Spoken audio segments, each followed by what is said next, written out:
Israël annulera un accord de libre-échange avec la Turquie et imposera également des tarifs de 100% sur d'autres importations en provenance de ce pays en représailles à la décision d'Erdogan de geler les exportations vers son État. Le ministre israélien des Finances, Bezalel Smotrich, a déclaré que le plan sera soumis au cabinet pour approbation. La Turquie a précédemment annoncé la suspension des transactions commerciales avec Israël jusqu'à ce qu'un cessez-le-feu permanent soit assuré à Gaza ainsi que l'envoi ininterrompu d'aide humanitaire dans la région, selon ce qu'a déclaré le ministre turc du Commerce, Ömer Bola. L'annonce d'Erdogan de suspendre les importations en Israël constitue une déclaration de boycott économique et une violation grave des accords commerciaux internationaux auxquels la Turquie est engagée, a déclaré Smotrich dans un communiqué. Il a noté que les actions d'Israël ne dureront que tant qu'Erdogan restera au pouvoir. Aussi à la fin du mandat d'Erdogan, les citoyens turcs choisissent un leader raisonnable qui ne déteste pas Israël, il serait possible de rétablir les relations commerciales avec la Turquie, a déclaré Smotrich. Selon le plan de Smotrich, tous les tarifs réduits applicables aux marchandises importées de Turquie en Israël en vertu d'un accord de libre-échange seront supprimés. En même temps, une taxe de 100% de la valeur des marchandises sera imposée sur chaque produit importé de Turquie en Israël, en plus du tarif existant.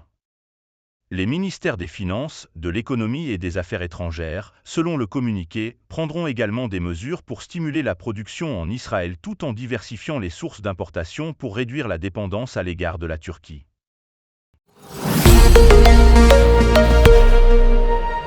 Des images satellites publiées récemment montrent 3 avions russes détruits par des frappes ukrainiennes et des bâtiments endommagés à la base aérienne de Belbek à Sébastopol. Sur les images prises par la société américaine d'images satellites, Black Sky, ainsi que par la société de technologie spatiale, Maxar, on peut voir 2 avions brûlés sur la ligne principale à Belbek et un 3e stationné. On peut également voir un bâtiment voisin détruit et gravement endommagé, écrit CNN, relayé par BuzzPlus.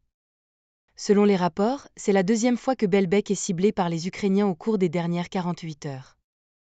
Interrogé sur une possible attaque ukrainienne à Belbek, Dmytro Pletanchuk, porte-parole de l'armée ukrainienne pour le Sud, a déclaré « Nous ne pouvons dévoiler aucun détail pour le moment, car il n'y a pas d'informations vérifiées. » Par ailleurs, à la suite de l'attaque massive de drones ukrainiens en Crimée, Sébastopol est resté sans électricité.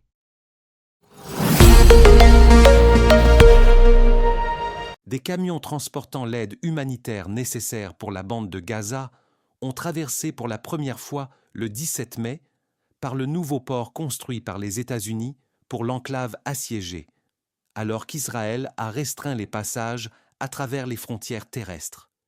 Les responsables militaires américains ont déclaré qu'ils s'attendaient à ce que jusqu'à 150 camions d'aide entrent dans la bande de Gaza, alors qu'Israël poursuit la guerre dans le sud, dans la ville de Rafah, contre le Hamas, groupe palestinien déclaré organisation terroriste par les États-Unis et l'Union européenne.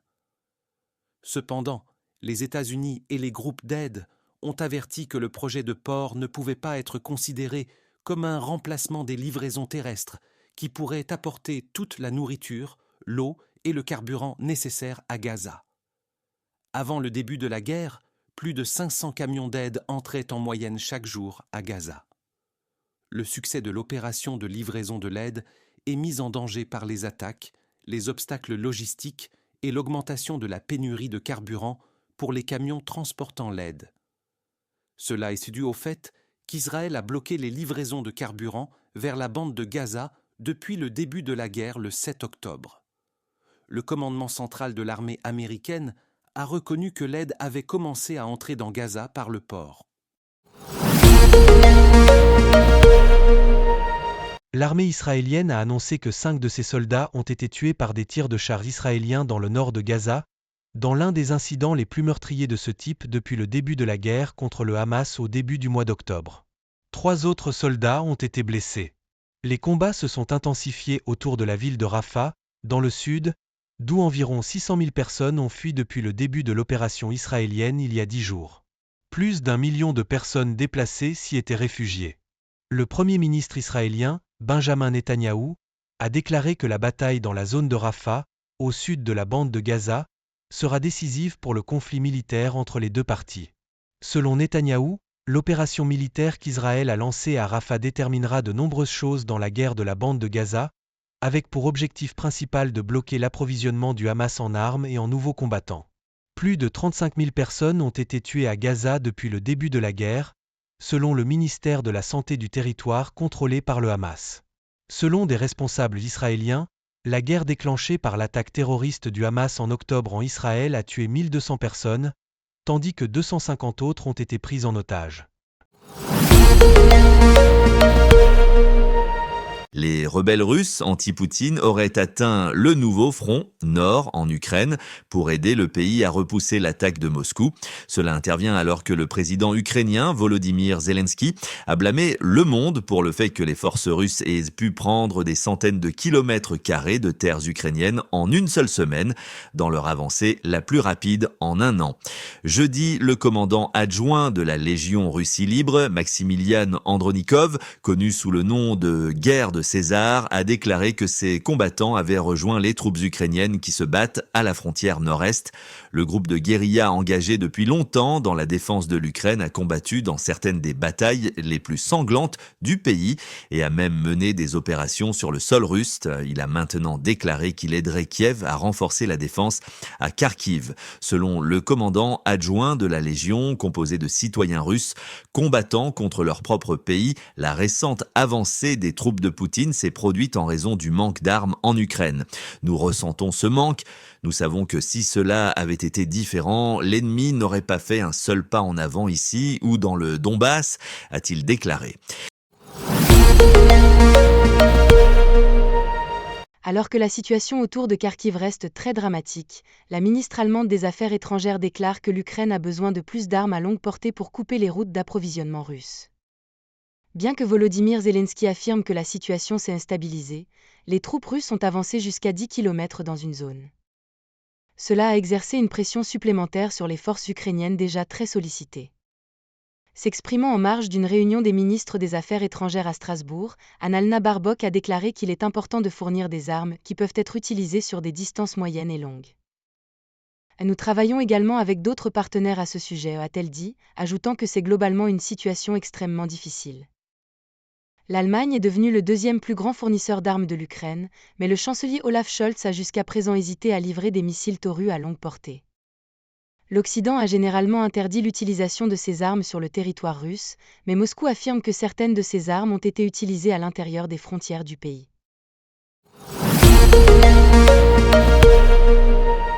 L'armée ukrainienne affirme avoir abattu les 20 drones que la Russie a envoyés pendant la nuit à Kharkiv, Poltava, Vinnytsia, Odessa et Mykolaïv.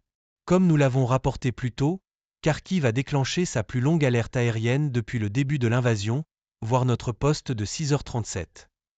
La région de Kharkiv a été de plus en plus ciblée ce printemps, la Russie intensifiant ses attaques aériennes et lançant une nouvelle offensive dans les zones frontalières, forçant les troupes en sous-nombre de Kiev à essayer de tenir la ligne sur un nouveau front. L'attaque a endommagé 5 bâtiments, dont l'un appartenant à l'administration du district, a déclaré Oleh Sinyubov, gouverneur régional de Kharkiv, sur Telegram. Le maire de la ville de Kharkiv, Ihor Terekov, a signalé 4 explosions pendant l'attaque, ajoutant qu'une des frappes avait provoqué un incendie. 3 drones ont été abattus au-dessus de la région de Poltava sans faire de victimes ni de dégâts matériels, selon son gouverneur régional, Philippe Pronin. Toujours sur Telegram, le gouverneur régional de Mykolaïv, Vitaly Kim, a déclaré qu'il n'y avait eu aucune victime après les attaques nocturnes. La Russie déclare qu'elle considère les États-Unis et le Royaume-Uni comme responsables des récentes attaques parce qu'ils permettent à l'Ukraine d'utiliser des armes occidentales contre des cibles russes. Moscou a déclaré que le Royaume-Uni, les États-Unis, l'UE et Kiev jouaient avec le feu en attaquant le sol russe, rapporte l'agence de presse TASS. De telles actions ne resteront pas sans réponse, a-t-elle averti. Plus tôt aujourd'hui, l'ambassadeur de Russie au Royaume-Uni a déclaré que le Royaume-Uni était un participant de facto à la guerre. Cela est dû au fait qu'il a fourni des armes à Kiev et partagé des renseignements en temps réel, a déclaré Andrei Kelin. Les alliés de l'OTAN semblent se diriger vers l'envoi de troupes en Ukraine pour former les défenseurs du pays, un geste qui constituerait une autre violation de la ligne rouge précédente et pourrait entraîner les États-Unis et l'Europe dans la guerre de manière plus directe. Plusieurs pays membres de l'OTAN discutent de la possibilité d'envoyer des instructeurs militaires ou des contractants en Ukraine pour former les troupes de Kiev et aider à la réparation des équipements, rapporte le New York Times. L'Ukraine a demandé aux États-Unis et à d'autres pays de l'OTAN d'aider à former 150 000 soldats, plus près de la ligne de front. Cependant, les États-Unis semblent hésitants en raison du risque d'attaque contre les instructeurs, ce qui pourrait entraîner l'activation de la clause de défense collective de l'OTAN. Certains responsables ont suggéré de continuer à former un grand nombre de recrues ukrainiennes en Allemagne et en Pologne, comme cela a été fait auparavant. Cependant, cette approche implique des défis logistiques considérables pour le transport d'un si grand nombre de troupes. Certains pays de l'OTAN, dont la Grande-Bretagne, l'Allemagne et la France, envisagent de déployer des contractants de la défense en Ukraine, tandis que la Maison-Blanche réexamine sa position sur l'interdiction des contractants de la défense américains d'opérer là-bas. Le débat autour des troupes de l'OTAN en Ukraine a été déclenché par les commentaires faits par le président français Emmanuel Macron en février, lorsqu'il a évoqué la possibilité d'envoyer des troupes en Ukraine si cela était nécessaire. L'Ukraine manque de troupes sur le front et cela a atteint un point critique. Sa position sur le champ de bataille s'étant considérablement détériorée ces dernières semaines alors que la Russie a accéléré son avance, profitant des retards dans l'arrivée des armes américaines. En conséquence, les responsables ukrainiens ont été contraints de demander de l'aide pour la formation de 150 000 nouvelles recrues, plus près de la ligne de front, pour un déploiement plus rapide. Selon le New York Times, jusqu'à présent, les États-Unis ont dit non à cette demande, mais le général Charles Q. Brown, chef d'état-major, a déclaré jeudi qu'un déploiement des formateurs de l'OTAN semblait inévitable. « Nous le ferons très probablement, à un moment donné », a-t-il dit. Vladimir Poutine a affirmé que la capture de la ville de Kharkiv ne faisait pas partie du plan actuel de la Russie. Au lieu de cela, Moscou a l'intention de créer une zone tampon pour la sécurité de la Russie, a-t-il déclaré. S'exprimant lors d'une conférence de presse en Chine, M. Poutine, qui affirme également que toutes les opérations se déroulent comme prévu, a imputé à Kiev la responsabilité de l'attaque à Kharkiv. En ce qui concerne ce qui se passe dans la direction de Kharkiv, c'est aussi leur faute de l'Ukraine parce qu'ils ont bombardé et continuent malheureusement de bombarder des quartiers résidentiels dans les zones frontalières, y compris Belgorod, a-t-il ajouté. Des civils y meurent, c'est évident, ils tirent directement sur le centre-ville, sur les zones résidentielles, et j'ai dit publiquement que si cela continue, nous serons obligés de créer une zone de sécurité, une zone tampon, c'est ce que nous faisons. Comme nous l'avons rapporté, l'Ukraine affirme que la situation dans la région de Kharkiv, où les forces russes ont lancé de nouvelles attaques, s'est stabilisée. Mais Volodymyr Zelensky a admis que la Russie avait avancé jusqu'à 10 km dans une zone, Moscou semblant élargir la ligne de front pour étendre les forces ukrainiennes. Le président russe Vladimir Poutine a remis en question la légitimité politique du président ukrainien Volodymyr Zelensky vendredi, lorsqu'on l'a interrogé sur l'absence de plan pour organiser des élections présidentielles en Ukraine pour le moment. La loi martiale instaurée après que Poutine a envoyé des dizaines de milliers de troupes en Ukraine en février 2022 signifie que Zelensky n'aura pas à faire face à des élections lorsque son mandat expirera techniquement à la fin de ce mois, ce que lui et les alliés de l'Ukraine estiment être la bonne décision à prendre en temps de guerre. Lorsqu'on lui a demandé lors d'une conférence de presse en Chine, lors d'une visite d'État, si la légitimité politique de Zelensky devenait un problème, Poutine, qui a été réélu pour un mandat de 6 ans en mars, a déclaré qu'il appartenait à la Cour constitutionnelle et au système politique de l'Ukraine de rendre un jugement. Mais il a dit que la question était importante pour la Russie, car si et quand elle signera un quelconque accord avec l'Ukraine sur la guerre, elle voudra être sûre de signer un accord avec la bonne personne. S'il s'agit de signer des accords importants, cela doit être fait avec des autorités légitimes, a déclaré Poutine, dont la réélection n'a pas été libre ni équitable selon l'Occident. La Russie n'a pas suffisamment de force sur le terrain pour réaliser une percée majeure en Ukraine après le lancement d'une offensive dans la région de Kharkiv, a déclaré jeudi un haut commandant de l'OTAN. Les Russes n'ont pas les effectifs nécessaires pour réaliser une percée stratégique, de plus, ils n'ont ni les compétences ni la capacité pour le faire, a déclaré le général américain Christopher Cavoli, commandant suprême des forces alliées de l'OTAN en Europe, aux journalistes.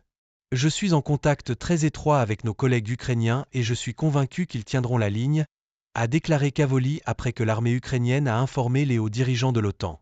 L'Ukraine a déclaré jeudi qu'elle tentait de stabiliser la ligne de front dans la région nord-est de Kharkiv, où Moscou a fait ses plus grandes avancées territoriales en 18 mois, après avoir lancé une offensive rapide la semaine dernière. Le président Volodymyr Zelensky a déclaré que Kiev envoyait encore plus de renforts dans la région et que l'armée ukrainienne avait réussi à arrêter partiellement l'avancée russe. Moscou a capturé 278 km² de territoire ukrainien entre le 9 et le 15 mai, selon les calculs de l'AFP basés sur les données de l'Institut pour l'étude de la guerre, la plus grande avancée territoriale dans une seule opération depuis décembre 2022. Kavoli a déclaré que les alliés de l'Ukraine accéléraient les livraisons d'armes aux forces de Kiev après que Washington a approuvé un important paquet d'aide après des mois de retard.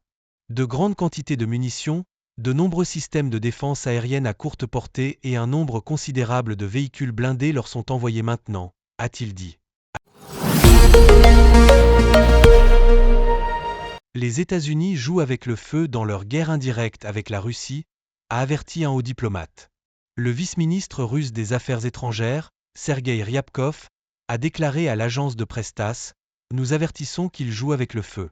Ils sont depuis longtemps dans un état de guerre indirecte avec la Fédération de Russie. » Ces commentaires reflètent l'inquiétude de la Russie concernant le soutien continu de l'Occident à l'Ukraine, avec des déclarations récentes perçues par Moscou comme un changement agressif. Le secrétaire d'État britannique aux Affaires étrangères, Lord Cameron, a déclaré plus tôt ce mois-ci que l'Ukraine a le droit d'utiliser les armes fournies par la Grande-Bretagne pour frapper des cibles à l'intérieur de la Russie, tandis que le secrétaire d'État américain Antony Blinken a fait des commentaires similaires lors d'une visite cette semaine à Kiev. Volodymyr Zelensky a déclaré que la situation à Kharkiv s'est stabilisée aujourd'hui, cité par le média RBC Ukraine. Il a affirmé que les forces russes ont avancé de 10 km, 6 miles, dans une zone de la région, qui a été intensément ciblée par Moscou dans le but de disperser les troupes ukrainiennes déjà en sous-nombre. Aujourd'hui, nos forces de défense ont stabilisé les Russes là où ils se trouvent actuellement, a-t-il dit. Le point le plus profond de leur avancée est de 10 km. Plus tard, il a posté sur X : « Nous devons utiliser tous les moyens disponibles pour forcer la Russie à conclure une paix réelle et juste », ajoutant que la défense du pays est critique pour cela. L'armée ukrainienne affirme avoir abattu les 20 drones que la Russie a envoyés pendant la nuit à Kharkiv, Poltava, Vinnytsia, Odessa et Mykolaïv. Comme nous l'avons rapporté plus tôt, Kharkiv a déclenché sa plus longue alerte aérienne depuis le début de l'invasion. La région de Kharkiv a été de plus en plus ciblée ce printemps, la Russie intensifiant ses attaques aériennes et lançant une nouvelle offensive dans les zones frontalières, forçant les troupes en sous-nombre de Kiev à essayer de tenir la ligne sur un nouveau front. L'attaque a endommagé 5 bâtiments, dont l'un appartenant à l'administration du district, a déclaré Oleh Sinyubov, gouverneur régional de Kharkiv, sur Telegram. Le maire de la ville de Kharkiv, Ihor Terekov, a signalé 4 explosions pendant l'attaque, ajoutant qu'une des frappes avait provoqué un incendie. Le président ukrainien Volodymyr Zelensky a promulgué 2 lois clés concernant le service militaire. Premièrement, Zelensky a signé une loi permettant à certaines catégories de condamnés de servir dans l'armée. Il a également signé une loi augmentant les amendes pour ceux qui ne respectent pas les règles de mobilisation. Selon les rapports, cette mesure est prise alors que l'Ukraine tente de combler les lacunes en main-d'œuvre et de renforcer l'armée contre l'ennemi russe, écrit Sky News, relayé par BuzzPlus. Selon le politicien David Arakamia, le recrutement de condamnés devrait augmenter le nombre de soldats de 20 000. Cependant, il est précisé que le projet de loi n'autorisera pas le recrutement de personnes condamnées pour des crimes graves. Cela inclut les personnes condamnées pour meurtre prémédité de 2 personnes ou plus, celles accusées de viol, de violences sexuelles, de crimes contre la sécurité nationale et d'infractions graves comme la corruption. Il n'est pas secret que la mobilisation de notre ennemi est massive et c'est pourquoi nous devons utiliser toutes les possibilités pour combattre l'agression, indique le projet de loi.